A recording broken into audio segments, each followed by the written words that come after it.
আজ এই পড়ন্ত বিকেলে আমরা একত্রিত হয়েছি আমাদের সোনারং তুরুছায়ার আলী জাকের চত্বরে। আজকে আমাদের একজন শুভানুধ্যায়ী ভেড়ামারা উপজেলা রিসোর্স সেন্টারের ইনস্ট্রাক্টর কবি মোহাম্মদ সাইফুল ইসলামের মা মহিষী নারী মেহেরুন্নেসার 11তম প্রয়াণবার্ষিকী।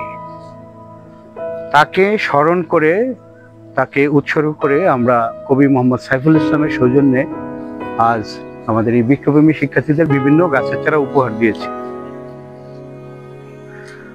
কবি মোহাম্মদ সাইফুল ইসলাম একজন আলোকিত ব্যক্তিত্ব। একসময় তিনি বিশ্ব সাহিত্য কেন্দ্রের আলোকিত মানুষ গড়ার কারিগর অধ্যাপক আব্দুল্লাহ আবু সাইদ স্যারের নিকটে থেকে তিনিও আলোকিত হয়ে উঠেছেন সমাজ সংসারের জন্য। 11তম প্রয়াণবার্ষিকীতে মেহেরুন্নেসার আত্মার চির শান্তি কামনা করছি। ধন্যবাদ সবাইকে।